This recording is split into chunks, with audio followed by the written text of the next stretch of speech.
Splendidly done, Mama. It was a great deal of pleasure that I can introduce young Led, a part of the Kobe Mob. That's a great way to introduce an editor. But I know of no person, and I've known Ed 40 years. He's been truer to himself, truer to his state, truer to his nation. War and peace. Ed. 22 years in the Congress of the United States without appointments. Ed Edmund, his sainted brother Howard and I, you can't say that. We might have been in trouble. It's not Ed, but Ed's not a goody two-shoes. Ed's a man of the people, a man of the Democratic Party, if you will pardon me. And I, with pleasure, introduce Edmund.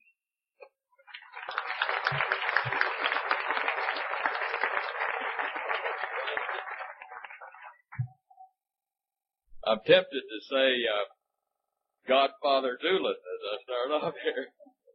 Justice Coger, former Chief Justice Doolin, Chief Mankiller and Chairperson Learned, and good friends and students of the subject of sovereignty at this Sovereignty Symposium. I feel a little bit like Judge Holloway. I'm very proud to be invited back. And I think that this morning, been an outstanding session.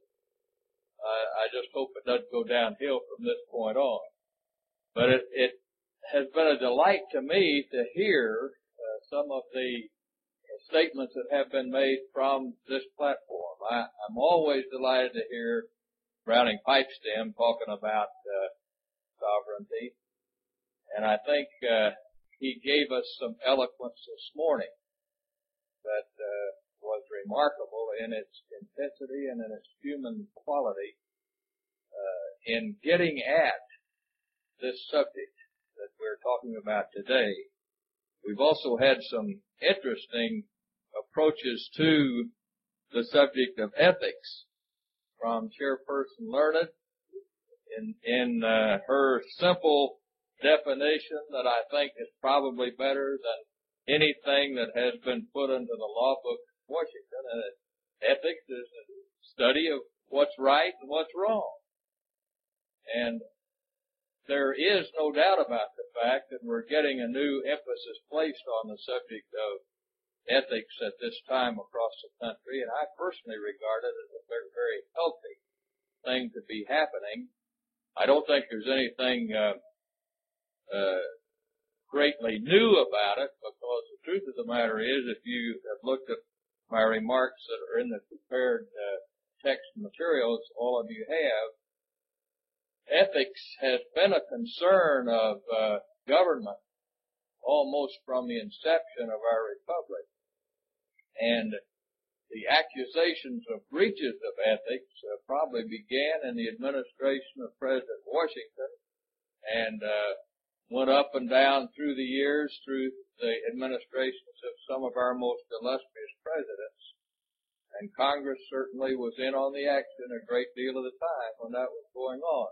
We are today, I think, having an emphasis upon the subject of ethics in the living rooms of America because of this powerful medium of television and the way it brings it right into the living room to present the questions of what's right and what's wrong in the conduct of public business.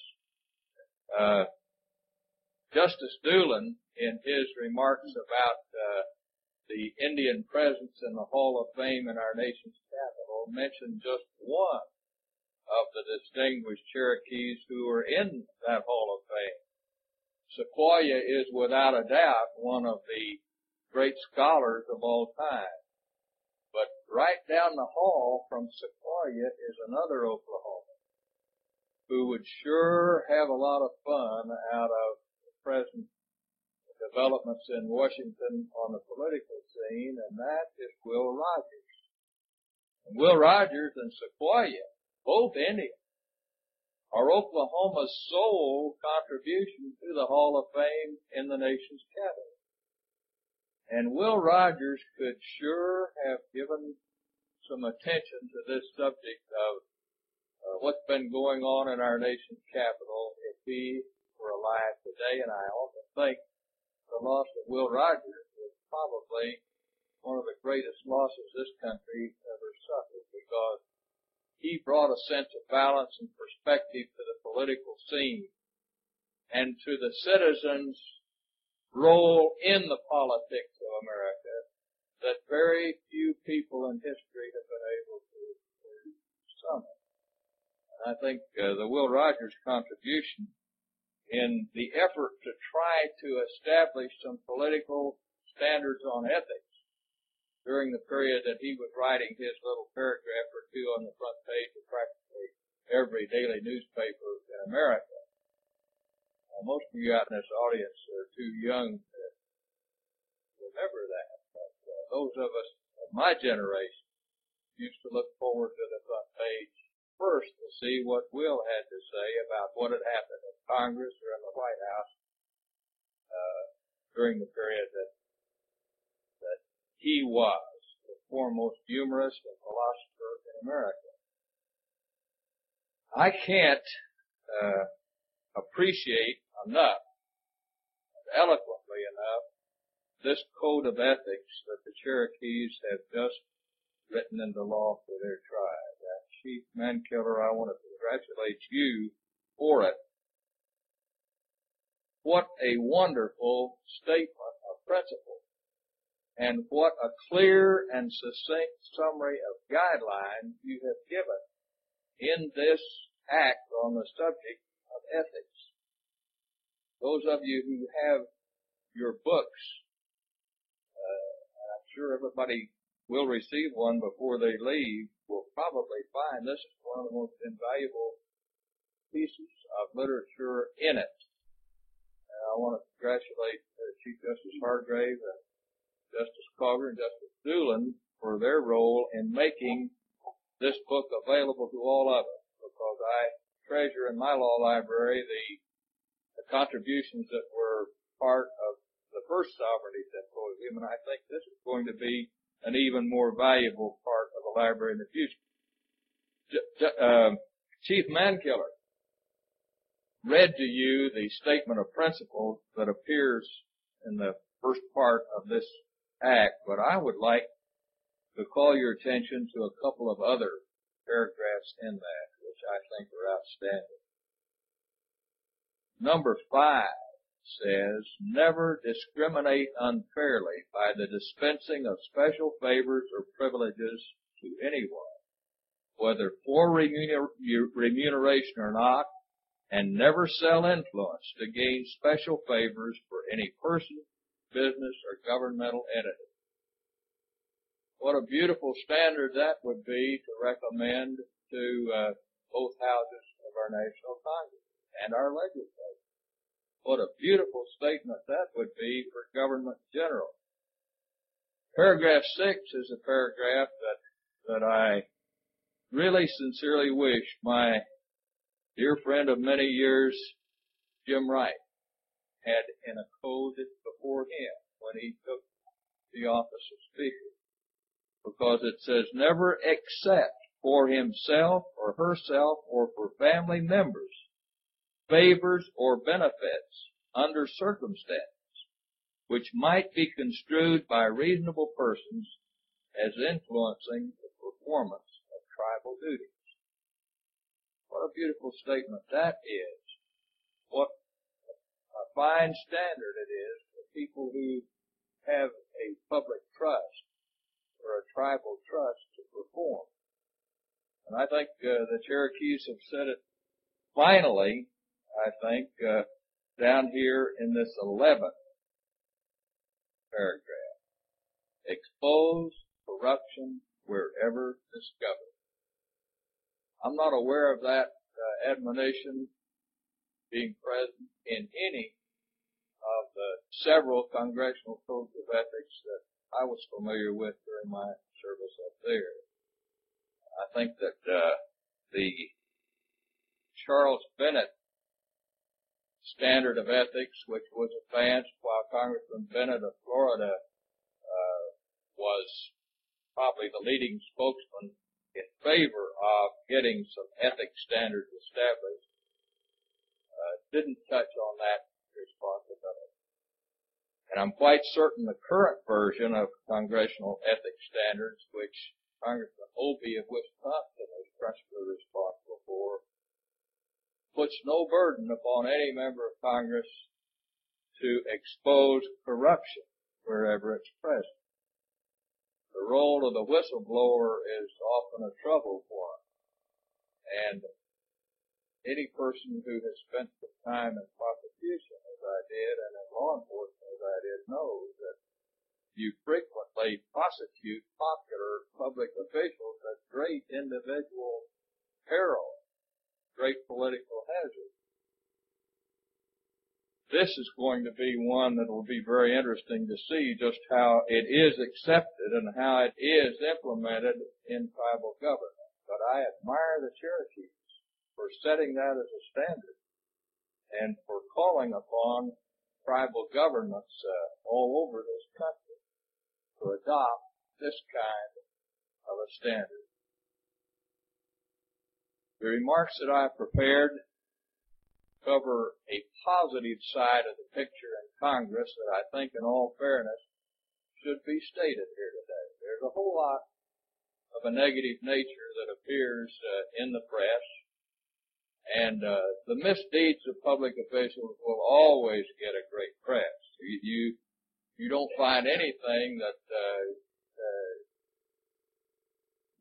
will command more space on the front pages of the newspapers or more time on the 6 o'clock news than a misdeed by a politician or a public official.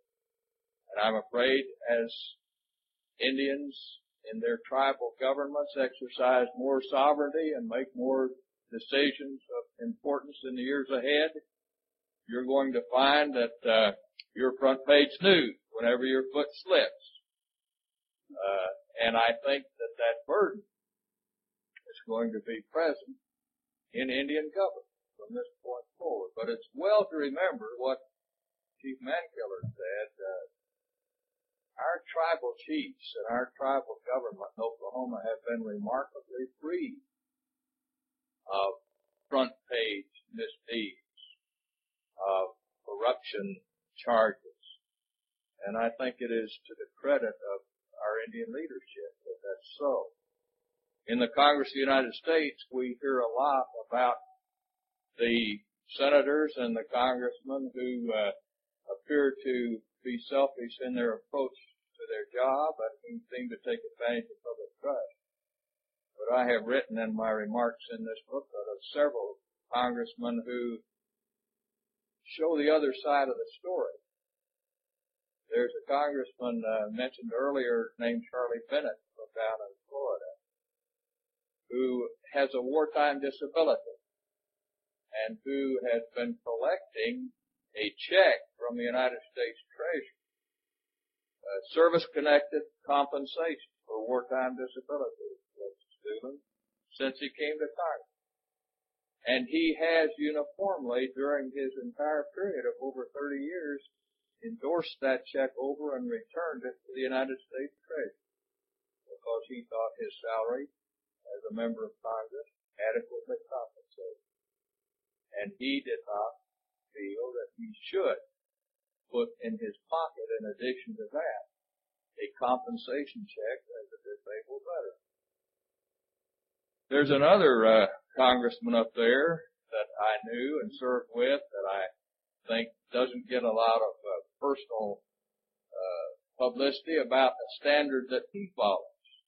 Bill Natcher from the state of Kentucky is a congressman who not only will not accept PAC contributions.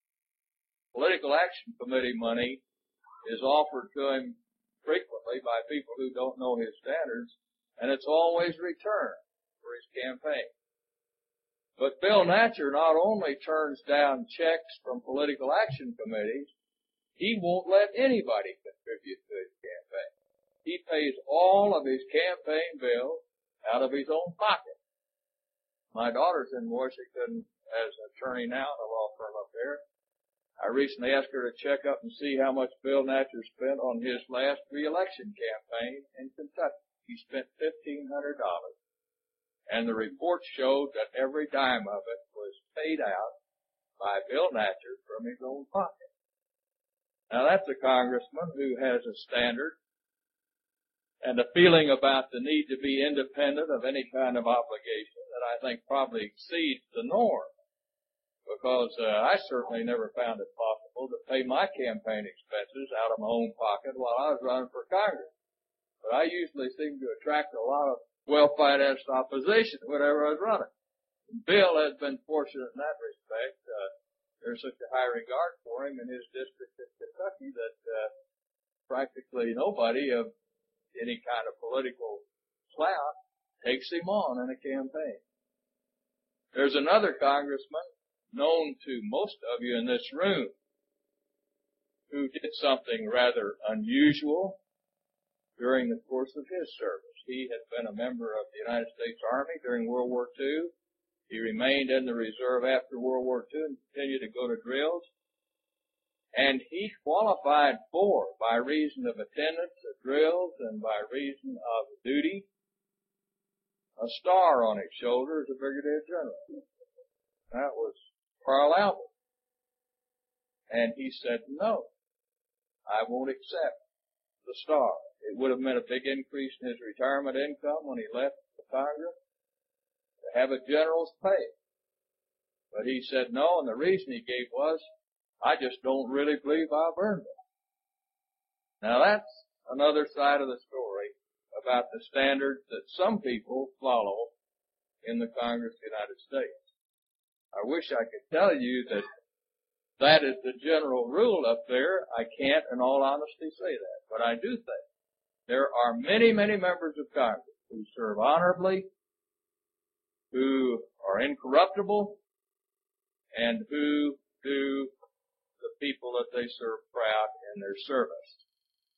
And I just hope that Chief Mankiller, you'll forward the Cherokee's standard of ethics measure to the members of our delegation and give them a chance to rewrite the OBE version of the ethical standards of Congress. Because I think your standards are clearer, I think they're stronger, and I think they would be a real credit in any governmental service to have those rules in effect.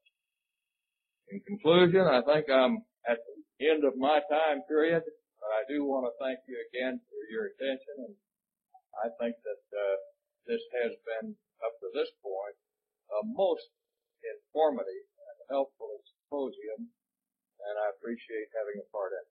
Thank you very much.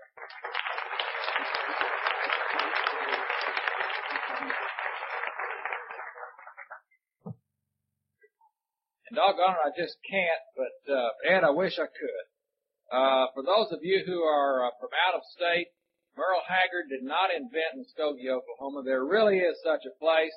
There's a number of us here that take great pride in being from there, some of whom you've already heard from. Our congressman for 20 years is one of them. Now, once upon a time, he was a crusading county attorney back in the days when there needed to be some crusading going on over there. Now there needs to be some crusading going on because one of our most delightful and enjoyable resources is under threat, under siege. It's called the Illinois River, and there's not been a stronger worker to save the river for the people in eastern Oklahoma and for Muskogee, which sits on the border of next to Cherokee County, through which the river runs, than our former congressman and our beloved father of our local district judge, who I see in the back, his son Jim Edmondson. At this time, I want to introduce Ed Edmondson. You've already heard from him in the morning session. You'll hear from him again tomorrow. Ed, I could go on, but I won't. Come speak to us.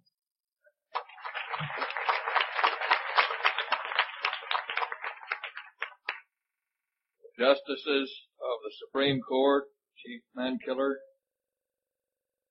one of the few white hats I know in the EPA, and friends who are gathered here this afternoon. You could have just introduced me as Indian Ed, and it would have been all right, Justice Summers.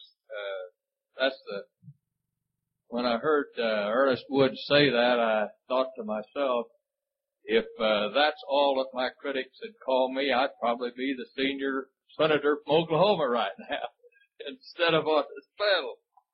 But it is a great privilege to be on this panel with the gentlemen who are gathered here and with Chief Mankiller, and particularly with my colleague, whom I've come to respect very highly in this battle about the Illinois River, Attorney General Henry, whose office has done a magnificent job of briefing the issue that is now before the 10th Circuit with regard to Oklahoma's attempt to stop the release of one half of Fayetteville's sewage effluent into tributaries of our scenic Illinois River. And I don't want to miss this opportunity to tell Robert Henry and his able young assistant, Bill Holmes, Britta, who's a new member of the environmental team, who's over here, and Muskogee, another one of the Muskogee Mafia in Oklahoma City, how much I've enjoyed the cooperation with the Attorney General's office on this. It has been tremendous, I think, and I've also deeply appreciated the cooperation and help to some extent as yet in the developmental stage with reference to litigation of Chief Mankiller and her able counsel, Jim Wilcoxon, who I think she's going to represent in later remarks here today. My remarks appear in this volume that you have been supplied immediately after Ernest Wood's remarks. And if you want a total and complete rebuttal to the EPA approach to the subject of dealing with environmental problems that affect Indian tribes, it won't appear in those pages that I have because I hadn't anticipated the EPA presentation here today. But it's our belief that there exists within the Environmental Protection Act abundant authority and abundant directive from the Congress to move constructively and affirmatively in avoiding a terrible precedent which is taking place in this Fayetteville case. And that is allowing a state to take one half of the sewage effluent being discharged by a treatment plant and take it out of its traditional and long-time repository, a river in that state, and move it over into another neighboring state and into the tributaries of that neighboring state's principal scenic river. Now, if the Environmental Protection Act means anything, it means protect the environment.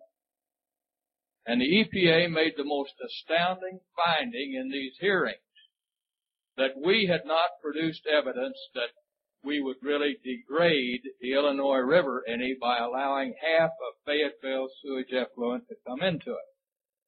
And this is particularly astounding because the whole proposal to move it out of Arkansas and into Oklahoma arose out of a conviction on the part of Arkansas people that effluent was ruining their principal water supply in northwest Arkansas, which is Beaver Lake. And how you can take those two facts and reach a conclusion, well, Arkansas people have to get rid of it, but it's not going to hurt the Illinois River, I will never understand.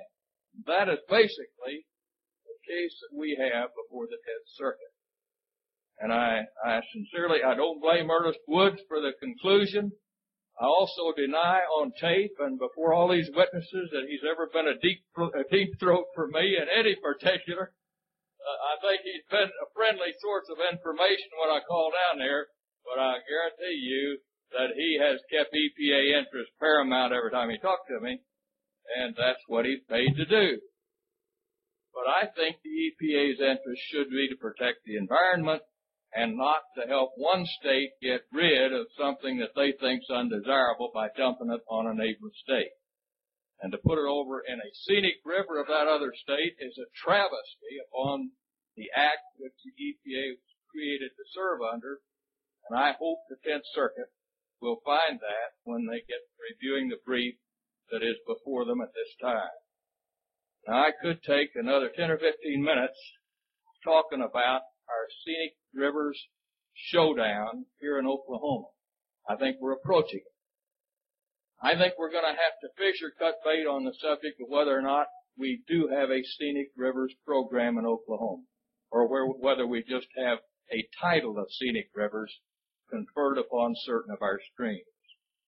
Oklahoma has over 170 rivers and streams. The legislature's only designated 6 as special scenic rivers. Illinois is one of them. Barren Fork, mentioned by Attorney General Henry a little while ago, is another one. Flint Creek is another one. Lee Creeks are 2 others, and then the Upper Mountain Fork is the 6th. And out of these 170 plus streams, we singled out 6 and said we're going to give them special protection. And yet the very act that creates the Scenic Rivers and creates Scenic River Commission has given to the Scenic River Commission a very precarious existence. It's terminated by statute in 1991. The Scenic Rivers Commission will go out of existence on the Illinois River in 1991 unless the legislature does so. It has given them a charter in which they are subject to review and possible cancellation by the county commissioners in a county. And it has given them, I think, very limited powers and authorities, and has told them that you can't do anything about the farming, ranching, forestry, silviculture, and other agricultural uses that were in existence at the time you created the Scenic Rivers. So they really have a terrible charter to carry out under terrible limitations. And we have an initiative petition that's floating around at this time right now, state question number 621. I'm not going to pass them out here in this gathering or anything like that, but I want you to know, Save the Illinois River, the Oklahoma Wildlife Confederation, Oklahoma Wildlife Federation, Scenic Rivers Association, and a number of other organizations are joining in circulating this petition. It will give the people of Oklahoma a chance to vote on whether they want to make scenic rivers really protected scenic rivers or not. That's what it boils down to. It says we're going to stop pollution of our scenic rivers by Oklahoma sources as well as every place else. We can stop it. We're going to preserve them as something special. And I hope you folks will take advantage of the opportunity in your community to sign on these petitions, to circulate them, to help us get this question on the ballot. My full remarks do appear. I don't want to take advantage of my time here any further. I think I've abused already my good friend, Lieutenant Governor Kerr over there, whose granddaddy really, I think, wrote the book on preservation of resources when he wrote Land, Wood, and Water and told us those are the things we really need to safeguard for the future. And I know his grandson feels the same way about it. We're lucky to have these folks in the positions they occupy today in our state capitol, like Bob Kerr, Robert Henry. And I thank you for the opportunity to be with you. Let's get this initiative petition passed, and let's protect our rivers.